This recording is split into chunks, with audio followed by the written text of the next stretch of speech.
Thank you, Mr. Secretary. Please read. Senate Bill 81 by the Committee on Budget and Act relating to post-secondary education and making appropriation therefore to take effect immediately. Bill related to the budget. Senator Leno. Thank you, Madam President. Thank you for your encouragement. We will keep going. We'll get this done as soon as we can. This is our higher education trailer bill, and as I mentioned in the opening comments on the Budget Bill Junior, represents some significant successes for the state. We're going to be, through this trailer bill, implementing the increase in the number of competitive Cal Grants by 3,250, bringing us to a total of 25,750 awards.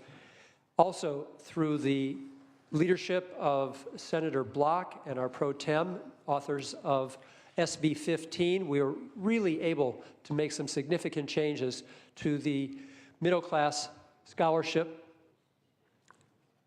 program that was implemented last year, repurposing some of the dollars so that we can provide greater opportunity and greater access for those interested in higher education. As a result, we'll be able, and what we've done with the program is to implement an asset cap of $150,000. We were seeing that there were children from multimillionaire families benefiting from a program that was not designed for. This will change that. It sets a 4 or 5 year time limit for the program, also similar to limits imposed on our Cal Grant program, and also allows income and asset limits to increase with the Consumer Price Index. It provides $60 million to create the basic skills and student outcomes transformation program to assist community college districts in improving the delivery of basic skills and remedial education instruction. It also delays for 2 years, as we did last couple of years, a reduction in the maximum amount of the Cal Grant A and B awards for students attending private nonprofit colleges and accredited for-profit colleges. For all these reasons, I ask for your aye vote. Thank you. Debate or discussion? Senator Block.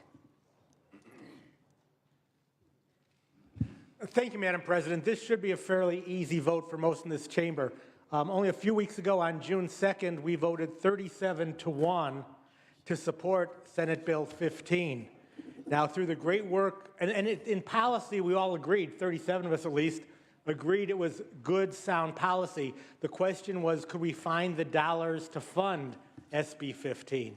And the pro tem, in working very collegially with the Speaker, were able to streamline the middle class scholarship, and then the governor came in and agreed. And by streamlining the middle class scholarship, not killing it, it's still there, by streamlining it to make sure it still helps the students most in need, we're able to get the dollars to hire more of the career counselors and academic advisors that are needed to make sure students get through college in 4 years, to hire more of the faculty who will teach the classes most in demand so students aren't rejected when they come to the classroom door, to add many, many more Cal Grants to the aid that students receive so they can maybe work a little less and progress more quickly in their college career, and to reject the 11% cut to private school Cal Grants so that private schools can continue, private nonprofit schools can continue to assist the CSU and the UC in making sure that our educational engine continues to work at full steam. So because we're able to do all this without adding any new general fund dollars to this program, just by repurposing money in a more efficient and effective and streamlined way, I would hope that the vote on this bill, on SB 81, is as easy as the vote was on SB 15 for all of you. We will, by doing this, create 15,000 new seats for students at the CSU and UC, which will mean that students behind them, students who are in college, now in community colleges, in high schools, will be able to get into school when otherwise the doors would have been slammed shut in their face. This means great things for them, for their families, for California's employers, for the workforce, for the economy of California. Again, so I urge your aye vote on SB 81. Thank you, Senator Block. Senator Nielsen. Madam President, ladies and gentlemen of the Senate, I do rise in support of this trailer bill. It is indeed helpful to higher education. And I would argue that in this budget, particularly CSU and the community colleges have done very well. It sets aside also $3.8 billion for mandate relief. Now, that's one case where belatedly, I guess government's keeping its word. It's helpful to our community college-headed veterans. In this particular case, it reduces the resident tuition for those community colleges. Senator Block's already mentioned the middle-class scholarships, which is a step forward for all for opportunity in higher education.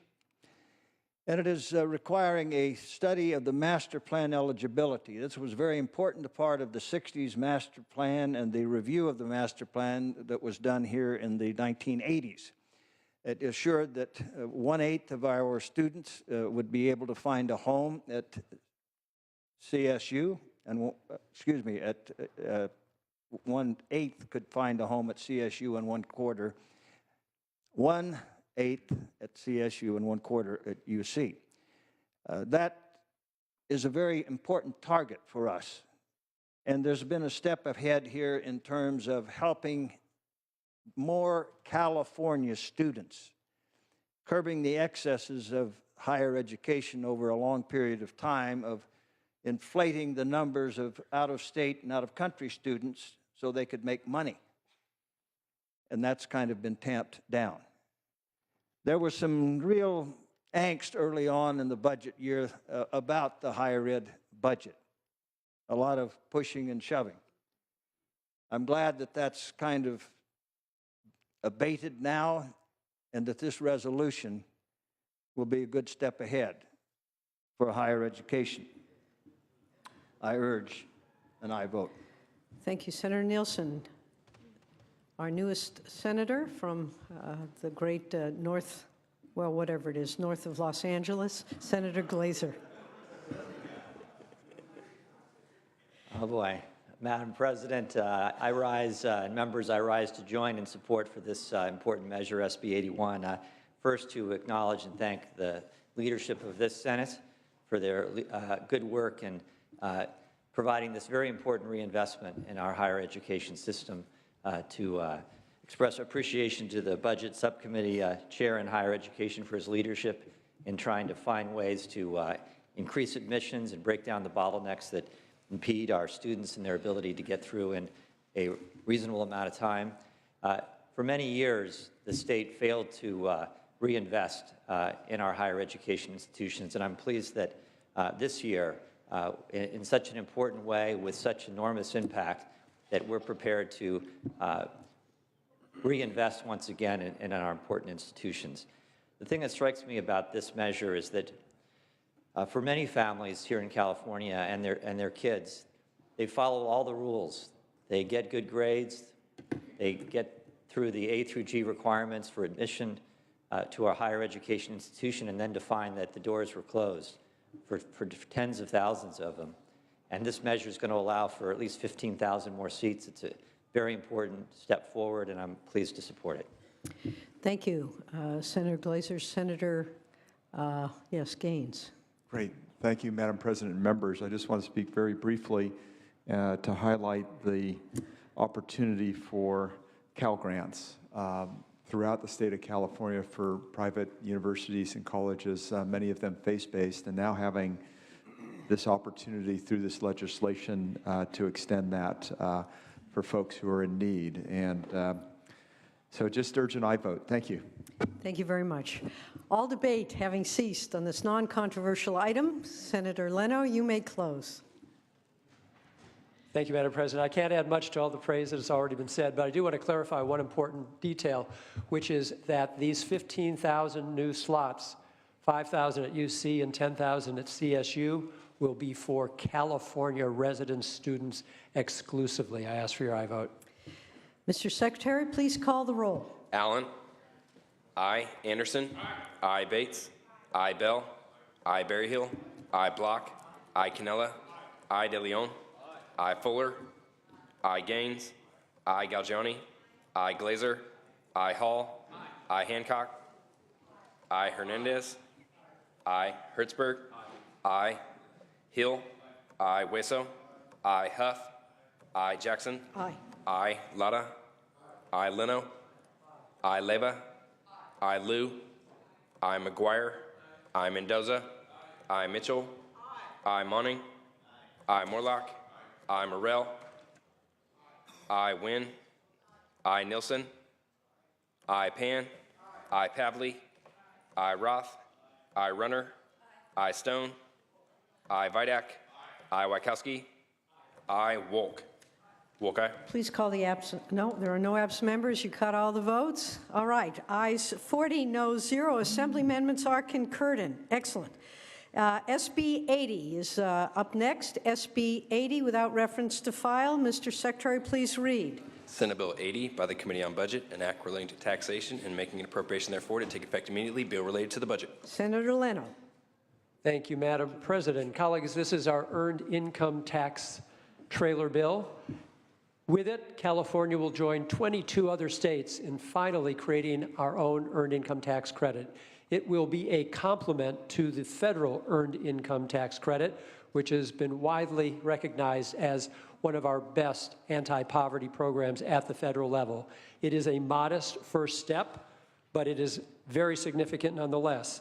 It will provide a refundable income tax credit for wage income, focusing on households with income less than $6,580 if there are no dependents, and up to $13,870 if there are 3 or more dependents. So at this income level, clearly we're talking about people who are only part-time employed.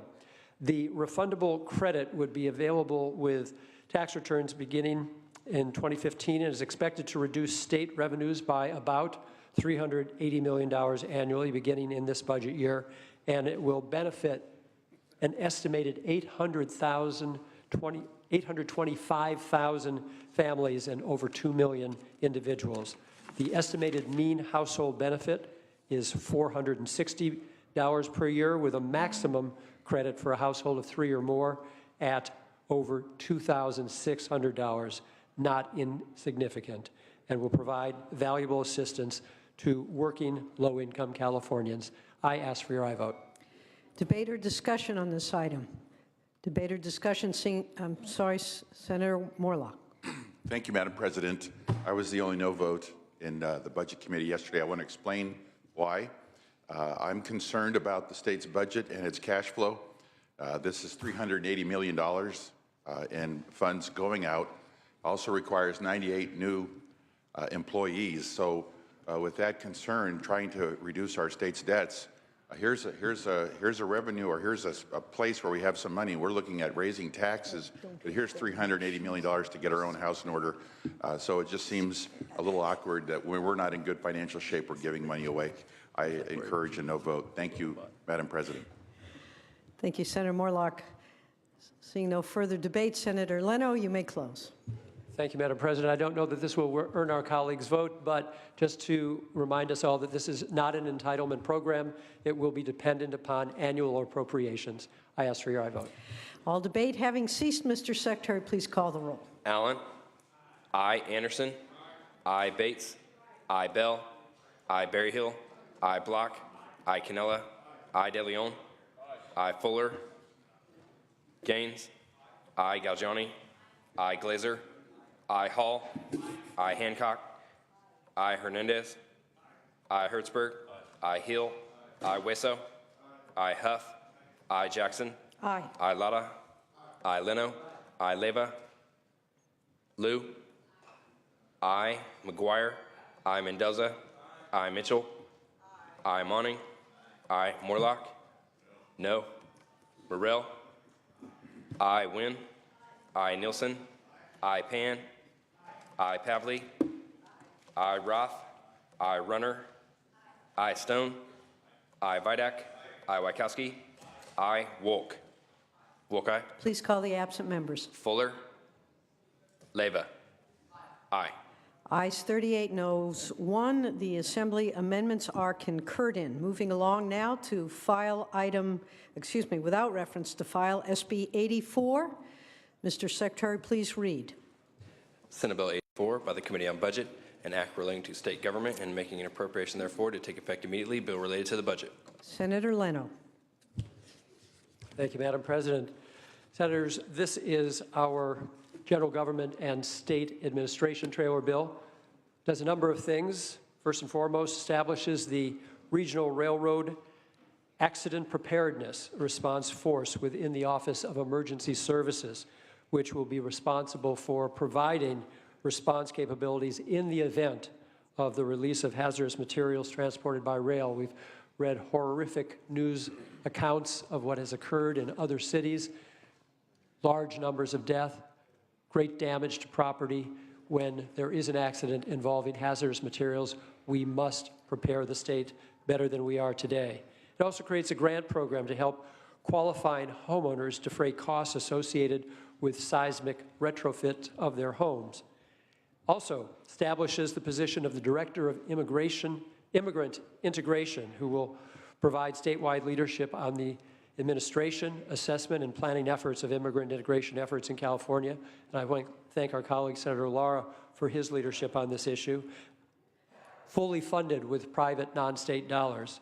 It also updates the oversight and internal control activities of state agencies to ensure compliance with applicable laws and regulations. I ask for your aye vote. Debate or discussion? Seeing and hearing none, Mr. Secretary, please call the roll. Allen. Aye. Anderson. No. Bates. No. Bell. Aye. Berryhill. No. Block. Aye. Cannella. De Leon. Aye. Fuller. No. Gaines. No. Gaggiani. Aye. Glazer. Aye. Hall. Aye. Hancock. Aye. Hernandez. Aye. Hertzberg. Aye. Hill. Aye. Hueso. Aye. Huff. No. Jackson. Aye. Lara. Aye. Leno. Aye. Leyva. Aye. Liu. Aye. McGuire. Aye. Mendoza. Aye. Mitchell. Aye. Monning. Aye. Morlock. No. Morrell. No. Wynn. No. Nielsen. No. Pan. Aye. Pavley. Aye. Roth. Aye. Runner. No. Stone. No. Vidak. Aye. Wachowski. Aye. Wolk. Wolk, aye. Please call the absent members. Cannella. Aye. Ayes 28, noes 12. Assembly amendments are concurred in. SB 85 without reference to file. Mr. Secretary, please read. One moment. Moving a little too quickly. I'm getting enthusiastic here. We're moving along. All right. Mr. Secretary, please read. We are on SB 85 without reference to file. Senate Bill 85 by the Committee on Budget and Act relating to public safety and making an appropriation therefore to take effect immediately. Bill related to the budget. Thank you. Senator Leno. Yes, Madam President, colleagues, our public safety trailer bill. We've become very familiar with the fact that because of assessments on top of fines that Californians experience, that over 4 million Californians have lost their driver's licenses in recent years, making it only more difficult, most often for people who are in low-income positions, to be able to get to work and have any hope of ever paying off these fines. So this bill will create an amnesty program. Any Californian of any income level can make the case to have, in this one-time amnesty program for just 18 months, to have their obligation of that debt reduced. The program allows individuals whose driver's licenses have been suspended because of this debt to reinstate their licenses as part of the amnesty program. And finally, the program determines the level of reduced payment required based on income level. It also updates our formula for the Community Performance Incentive Grant. You may remember that with the passage of SB 678 a few years ago, which I co-authored with our former colleague Senator Benoit of Riverside County, that we've had savings of over $500 million in recent years by supporting our probation officers at the county level to keep county probationers successful in their probation, thereby keeping our community safer, fewer crimes. At the same time, thousands and thousands of successful probationers have not made their way into our prison system, lowering our prison population and saving the state significant amounts of money. This will continue the incentive for counties to succeed in this effort. It also requires the administration to provide the legislature with an updated, comprehensive plan for the state prison system. And this will include, finally, a permanent solution for the decaying infrastructure of the California Rehabilitation Center.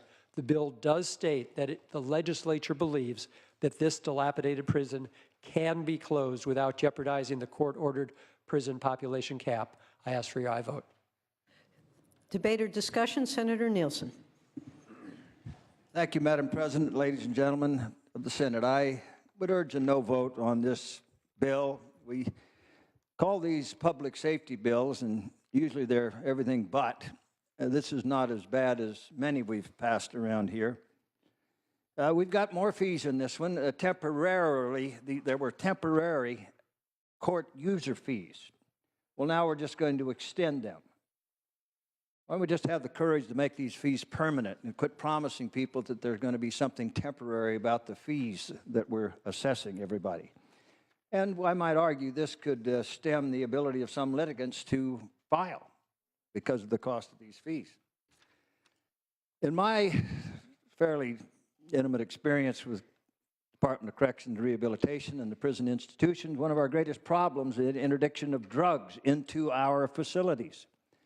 My reading of this bill language will make it much harder for CDCR officials and officers to stop the free flow, almost a free flow of drugs into our institutions. And keep in mind, because of other legislation, if you make errors, accrue what are called 115s or 128s, those are little chronological recitations of your bad behavior, you don't face any consequences anymore.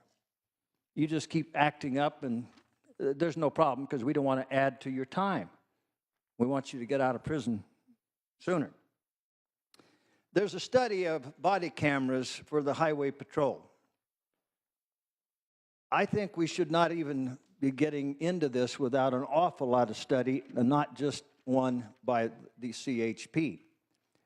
Their criteria here omit one very important consideration, I believe, in anything related to body cameras. And that is the personal security and safety of the officer, highway patrol or any officer, their personal safety, and as well the safety of those who they are protecting.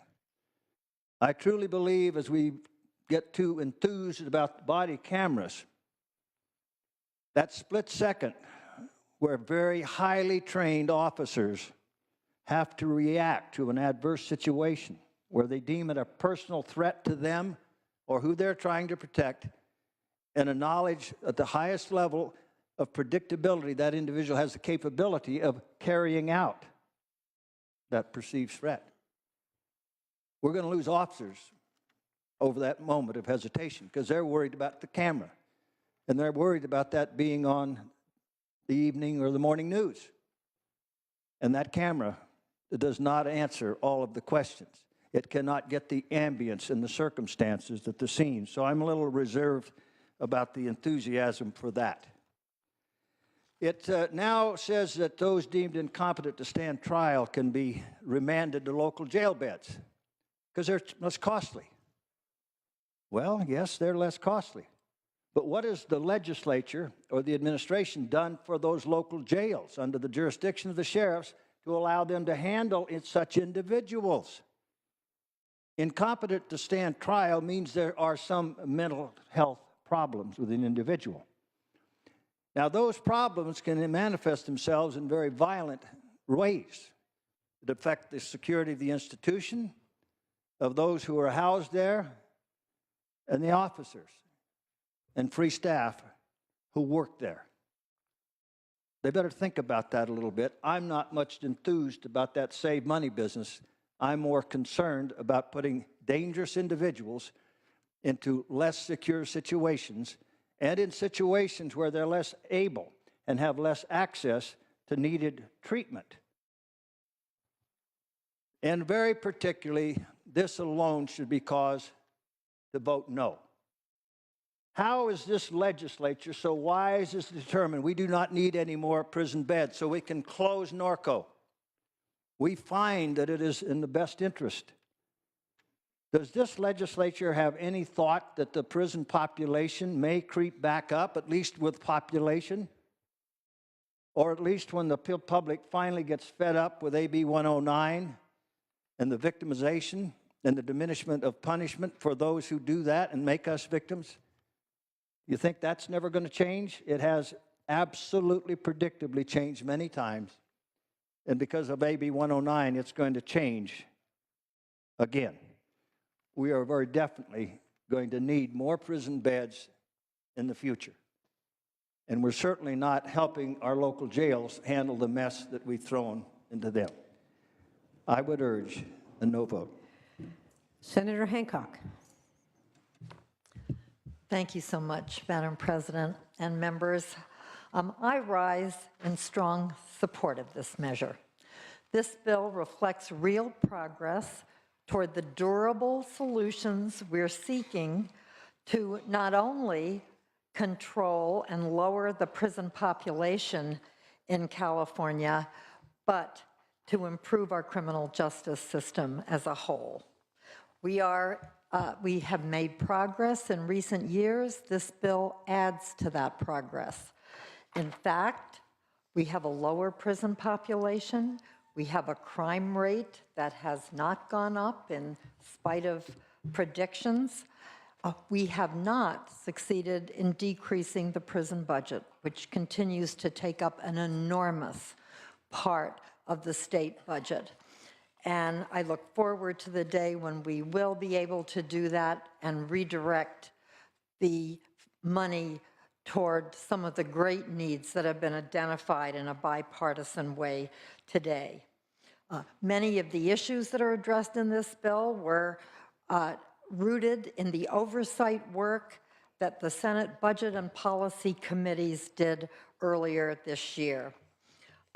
We have a new program to support law enforcement, local law enforcement, in their efforts to build stronger relationships with the communities they serve, something we know from events in California and across the nation is critically important. We have a strong contraband interdiction program. It is going to have an independent evaluation. It is going to include both staff and visitors of inmates, and it will be done without humiliating strip searches of anyone. I would like to thank folks at CDCR for working with us on many of these reforms, also for continuing to work with us toward important and positive change through effective education programs and effective substance abuse treatment inside our prisons. It is also very positive that we're going to have a look at CRC and on our other prison facilities, because it turns out for a variety of reasons, really the only way to save money in the long term in corrections is to close facilities. Our prisons skyrocketed from about 10, 20 years or so ago to the 33 prisons and 5 or 6 fire camps that we have now. We have, fortunately, over 4,000 buffer beds now. We're bringing people back from out of state. We can continue to do this in a thoughtful and careful way. We also have given over the last few years $1 billion in lease revenue bonds to local law enforcement for jails and other facilities for the realigned population, and of course, several $1 billion in realignment money. So this bill reflects many solid steps in the area of criminal justice. I do want to say, though, that I think we have a great deal more to do. Issues don't exist in silos. Truly effective public safety is going to depend on our ability to reinvest in some of the other areas we've talked about today. Living in great deprivation does not contribute to safe communities, and we have to do something about our extremely high poverty rate in California.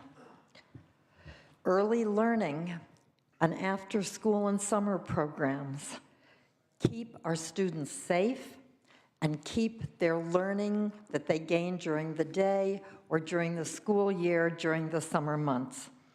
We know that having nowhere to go and nothing to do while your family is at work does not help create safe children, safe young people, or safe communities. To be truly safe, we need to build California into a community where basic human needs are met for all people, and this budget has taken serious steps forward in that direction. And also build a community where every child, regardless of the economic circumstances of their family, has the opportunity to be safe and to fulfill their true potential. I really do want to thank the Pro Tem and Senator Leno, the folks in leadership who helped with the package. Thank CDCR for working with us and the administration. And really great thanks to the staff of the Public Safety Budget Subcommittee and Public Safety Policy Committee. They worked together. We did oversight. We've come up with a very good bill, and I urge your aye vote. All debate having ceased, Senator Leno, you may close. Thank you, Madam President. All I have to add is my thanks in return to Senator Hancock for her incessant advocacy on the need for reform within our criminal justice system, and also to thank Senator Hertzberg for really putting a spotlight on the need to deal with this debt amnesty program, and particularly the reinstatement of driver's licenses component. I ask for your aye vote. All debate having ceased, Mr. Secretary, please call the roll. Allen. Aye. Anderson. Aye. Bates. Anderson, no. Bates. Bell. Aye. Berryhill. Block. Aye. Cannella. No. De Leon. Aye. Fuller. Gaines. Galgiani. Aye. Glazer. Aye. Hall. Aye. Hancock. Aye. Hernandez. Aye. Hertzberg. Aye. Hill. Aye. Weso. Aye. Huff. No. Jackson. Aye. Aye. Lada. Aye. Leno. Aye. Leva. Aye. Liu. Aye. McGuire. Aye. Mendoza. Aye. Mitchell. Aye. Monning. Aye. Morlock. Aye. Morrell. No. Wynn. No. Nielsen. No. Pan. Aye. Pavley. Aye. Roth. Aye. Runner. No. Stone. No. Vidak. No. Wykowski. Aye. Wolk. Wolk, aye. Please call the absent members. Bates. Berryhill. No. Fuller. No. Gaines. No. Ayes 27, noes 12. Assembly amendments are concurred in. All right, we have 3 measures left. There are people, I've been told, who are trying to catch flights. So if we could proceed now as expeditiously as possible with SB 98. SB 98 without reference to file. Mr. Secretary, please read.